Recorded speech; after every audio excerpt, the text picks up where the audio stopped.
Brave Combat Federation presents three medalist. 5-minute rounds of professional mixed martial arts in this super lightweight bout. Introducing first, in the blue corner, fighting out of Rotterdam, Netherlands, standing at 188 centimeters tall, weighing in at 74.8 kilograms, with a pro record of 15 wins and 7 losses, Djamil Dynamite Chan! Across the cage, his opponent stands in the red corner.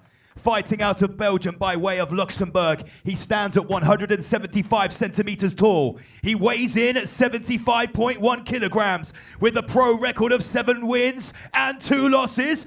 Issa, the Terminator Isakov! Our referee in charge of the action is Deck Larkin. Let's get down to business. Tail of the tape, both men 30 years old. Height advantage goes to Djamil Chan. The man in the middle is the one and only Decky, the Bandit Larkin. This should be an explosive fight. Both guys known for finishes. Djamil Chan actually, might not believe it, but his first athletic endeavor was actually into baseball of all sports. Gave it up because he felt it was too boring. Now he swings his legs like he's swinging a baseball bat. Absolutely. It can still be 3 strikes and you're out. Very good, Seth. I enjoyed that. As we alluded to earlier, when Djamil Chan is turned on, when he's switched on and ready to go, he is one of the best, one of the most dangerous strikers. A lovely sprawl there. Absolutely. I think we may have just got a little bit of an insight into the game plan of Issa Isakov there. Yeah, and I mean, it makes sense. When you are facing someone with such dynamite in their hands like Djamil Chan, it would be smart to put them on their backs a little bit, or at least tire them out. Both these men have absolute tree trunk legs. Yeah.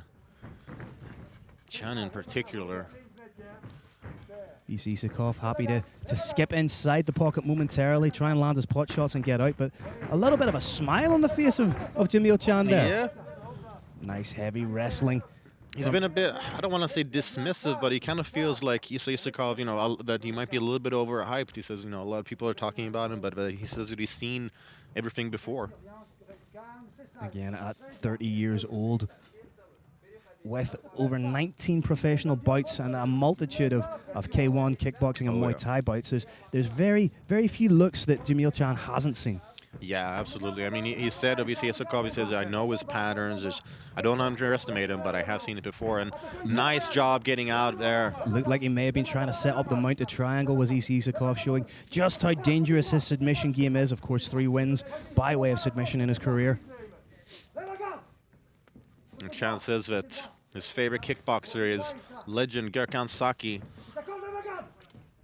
whereas his favorite MMA fighter is actually Robert Whittaker, former middleweight champion. Needs to be careful coming in, sort of needs to come in smart, needs to come in intelligent so he doesn't get caught by Isakov. Yeah, I mean, you can't be dismissive of your opponent's strikes, because simply because your opponent has strength in grappling and submissions, that doesn't mean that they're not packing a punch either. And especially with these small 4-ounce gloves, yeah. If somebody lands right, regardless of how powerful, if it's technical enough, it could put you out. I like the way that Chan has been going to the body. You're already seeing redness on the side of Isakov, and he did drop his guard just a little bit.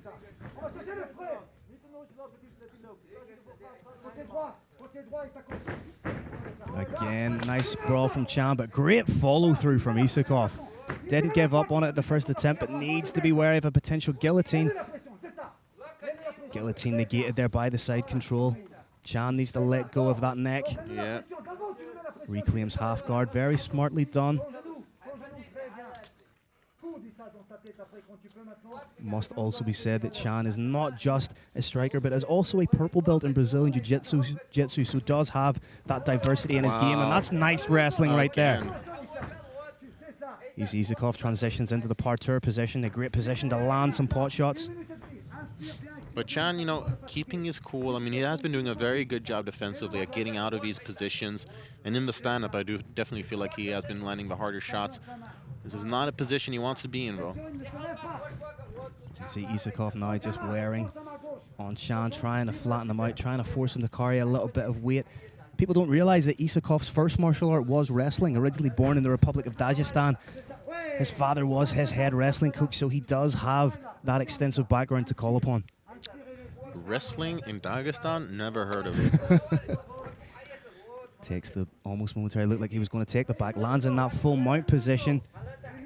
Be interesting to see what he chooses to do from here. Or should I say 3/4 mount, as Chan is just holding on to below the calf there. Less than a minute to work for, but this is definitely a very advantageous position for Isakov. He does some of his best work from here. But again, slipping out the back door, only momentarily though, but Djamil Chan closes the half guard, may look to try and reclaim guard, but so far it's been all about the smothering work of Issa Isakov, which is a great way of nullifying the most dangerous tools of Djamil Chan, that being his striking. yeah, because he has been put on the defensive throughout the entire first round. He hasn't, while they have been separated in the stand-up, he has scored some good shots to the body, but this has just mostly been the story of the fight so far. It has been Isakov on top, and with Chan forced to defend grappling positions. Nah, he has been doing enough to keep himself active. That knee on belly, crushing position. Lets it go and lands some heavy shots. That was a good elbow there to punctuate the round from Isakov. Djamil Chan got up to his feet there, a little bit more labored than I would like to see of a fighter at the end of the first round. And as we saw in the pre-fight package there, Isakov saying that he would tire Chan out in the first 2 or 3 minutes. There might be some credence to that. And if that is the game plan, he's been implementing it very intelligently with heavy takedowns, heavy top game, heavy top pressure. He's essentially in these positions forcing Chan to do most of the work. But Chan is a crafty guy. He's been in there with some of the best fighters out there, and he holds finishes via knockout or TKO over the likes of Mohamed Grabinski, Richard Patishnuk, David Zavada. Truly top-notch fighters. So he knows how to get it done. But that being said, he is on a 3-fight skid here, so he definitely has to turn things around. Deggy Larkin just calling for the tile to dry up a little bit of water there. Trying to keep the fighters safe, making sure they don't slip. Okay, second round. You ready? You ready? And there we go, second round started, touch of the gloves. And yeah, there's a lot of pop in the step of Isakov. Definitely seems like a fresher fighter. But then if you've ever watched Djamil Chan, he's the kind of fighter that's like happy to plant his feet and land big strikes. Oh, yeah. Again, it leaves him a little bit. Oh, huge shot from Djamil Chan. He's unloading. And now Isakov truly has felt the power of Djamil Dynamite Chan. I think that may just force the shot from Isakov. I don't think he wants to stand in the pocket and have too many more of those exchanges. Definitely not. Nice. And I like that Chan is throwing those kicks to the body when Isakov tries moving out of range. And you can see that it's already reddening up the torso. Chan's decided he's going to attack the body a little bit. Oh, big nicely done! Head kicked in overhand, and Djamil Chan is winging punches. It was a game of centimeters there where he, unfortunately, was just a little bit off with a lot of those hooks. Issa Isakov reverts to type, scores that big takedown, and he's exactly where he wants to be right now, in the mounted position that he can work in. As I said, Chan has a tendency to plant the feet and swing big, but in a situation like that, you leave yourself susceptible to somebody ducking underneath and scoring the takedown. Yeah, he might have gotten a bit too carried away there, because now he is once again on the ground with Isakov in full mount, throwing shots, punches, elbows, and it is going to take a lot of work to get out of here. Chan is going for it. He's definitely trying to, and yet again he gets up. Very nicely done. Again, showing that he's not just that one-dimensional striker. He has good jiu-jitsu, good defensive wrestling, has stuffed a number of takedowns, and for the most part has gotten up from the takedowns. Yeah. Big leg kick from Chan. I'm a little surprised we haven't seen more leg kicks from Chan, to be honest. Oh, and another punishing kick to the body there. The fact you didn't hear a snap off that shows you just how well it landed, Seb. Those usually are the ones that are the absolute worst, because they just dig right in through muscle and organs. Again, Chan trying to defend that takedown, but Issa Isakov, like a dog with a bone, his corner calling him to bring him over to the cage and do his work from there.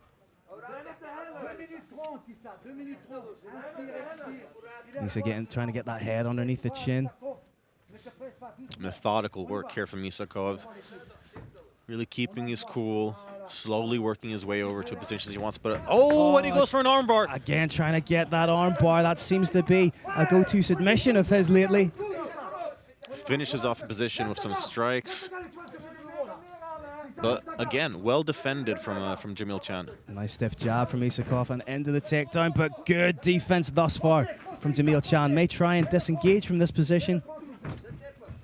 Trying to score a takedown of his own, but against someone born and bred in Dagestan with fantastic wrestling, that's a lot easier said than done, Sebastian. Oh, absolutely. That is, that's trying to bite the tiger. It's just not going to work. But it would be okay. Yeah, that was a little bit of a pop in the groin. Yeah, right in front of us, so we could both see and hear it quite clearly. And I think this will benefit Chan, who looked to be the more tired of the two heading into the second bout and was struggling with his takedown.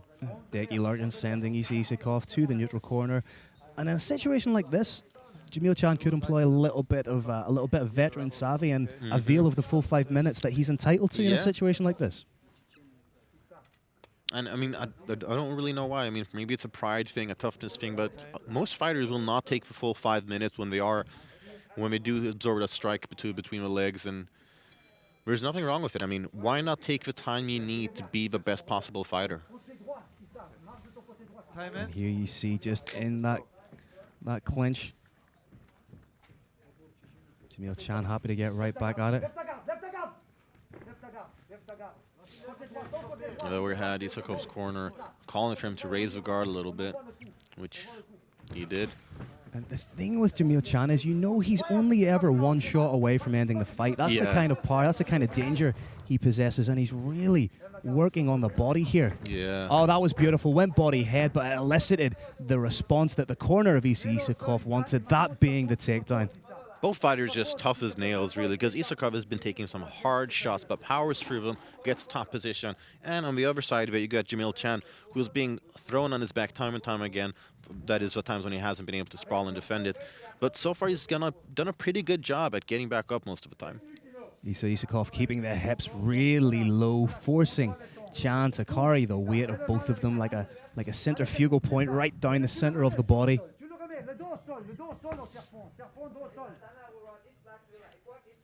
And again, the story of the fight so far for me has been Djamil Chan trying to mount that offense, landing some great strikes, but then perhaps being guilty of overcommitting a little bit, thus setting up the takedown or inviting the takedown for Issa Isakov. I think a little bit more control in those striking exchanges would do Djamil Chan a lot of good. Because, like, for example, when he landed that high kick and he was just winging those hooks, I mean, just a little bit more control and composure, he might have been able to finish Isakov there. Big strikes being landed, big points being accumulated by Issa Isakov. And another round finished off with Isakov on top and Djamil Chan eating ground and pound on the bottom. Yeah, Issa Isakov, for me, if he were a footballer, he'd be Roy Keane. Because he does the fundamentals, but he does them so well. He's not necessarily spectacular in any one facet of mixed martial arts, but he puts everything together so well and employs absolutely wonderful fundamentals. Definitely, and without solid fundamentals, everything comes crashing down. So it is something that's, perhaps discounted and overlooked a little bit. A lot of fighters can focus on too many flashy techniques and stuff like that. Yeah. But if you don't have some solid ground to stand on, it's not going to work. You can't build a house without foundations. There you have it. Again, the balance of this fight finally poised. It really depends on how the judges interpret the takedowns versus the strikes landed. Yeah. I still feel, though, that Isakov is probably ahead.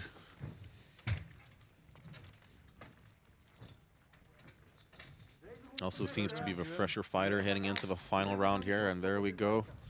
A little show of respect from both men, as you would expect after two hard-fought rounds. Spinning back kick from Issa Isakov. And I think that's definitely the right move, because we've had 2 rounds now where Isakov is really pressed for the takedown. So why not open up with a couple, head kicks and hard strikes to just sort of change up the rhythm of the fight a little bit. And it may also beat Djamil Chan into standing for a little bit, planting those feet again. Yeah, draw him into a firefight and then take him down. Maybe it would be a very smart move. The danger being... Oh, Djamil Chan caught him there. I'd like to see him follow up a little bit. It was a heavy right hand from Dynamite Chan. Nice defense again there.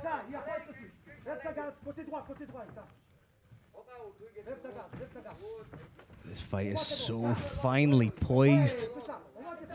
You can truly feel the Just a little bit of a slip there, yeah. But you can truly feel the tension because, I mean, Djamil Chan is always just one strike away from ending the fight. He landed a high kick there, but I think it was partially blocked and didn't necessarily come with all the conviction needed. Issa Isakov starting to put his hands together quite nicely here. But again, there's that Dutch-style leg kick. And I feel like we should have seen a little more of those leg kicks early on because that would have really benefited him this late in the fight. Just mirrors the right eye of Djamil Chan starting to swell up a little bit. Yeah, I think it's probably some of those elbows from the top for Isakov that did that. Again, good defense from Chan. And defending the takedown with that kind of frequency in this round, it's bound to give... Oh, that's a nice combination landed by Isakov. But Chan just eats it like a champ. Oh, beautiful. Nice. Look low with that, almost a quasi-question mark kick.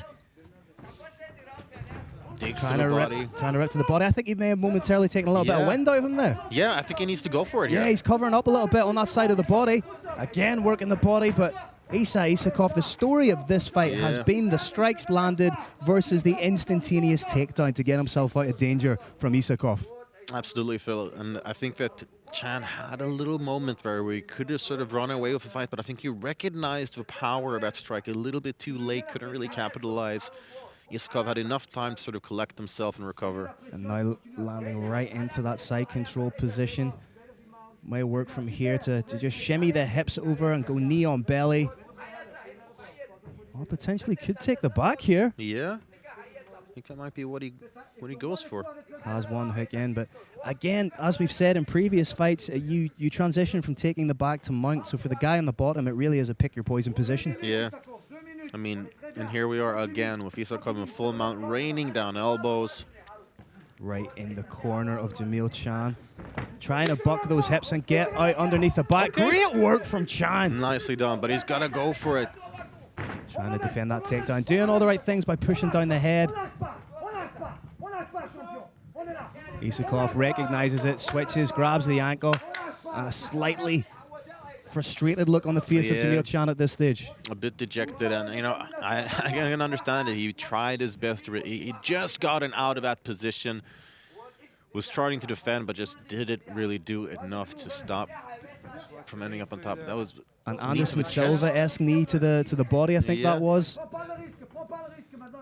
You gotta be careful though, so you don't end up a little bit high.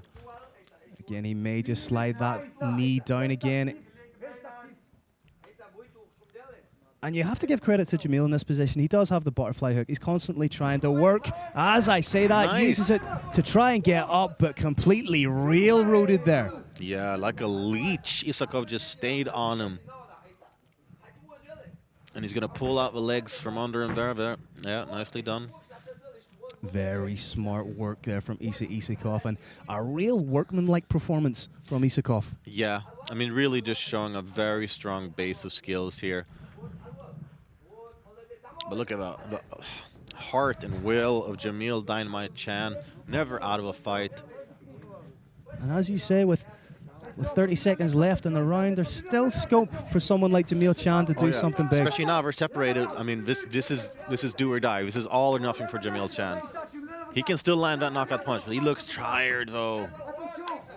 20 seconds left now. You know, a fighter like Djamil Chan always has that one hitter quitter left in the tank. But right now he needs to throw big, he needs to throw hard. His movements are a little too labored though. I think a lot of those grappling exchanges took too much out of him.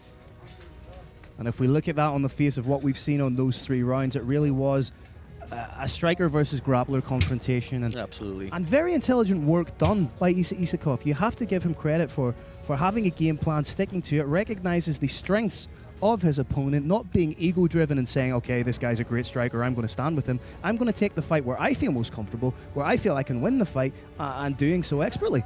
Yeah, and also recovering from some very tough positions. I mean, let's not forget the head kick that he absorbed, and then now in the third round, he took some heavy shots to the body that definitely seemed to have him hurt, but he did not let those strikes put him away. Serious heart and resilience from Djamil Chan, and as I say, when he puts it together, he's one of the best in the world. But we saw glimpses of that here. I mean, where he managed to reverse positions, get out last strikes, but he just could not get. There was just not enough consistency with what he was trying to achieve. Let's make things official and send it up to our MC, Mr. Lance Murdoch. Once again, we consult the judges' scorecards. I can tell you that all three of our judges scored it 30-27. It is a unanimous decision. To the red corner, Issa Isakov! Issa Isakov with another big name on his ledger. Takes the scalp of Rami Ahmed, takes the scalp of Djamil Chan, and sky's the limit for this young man. Just coming into his peak years at 30 years old. I mean, 2-0 now here in Brave over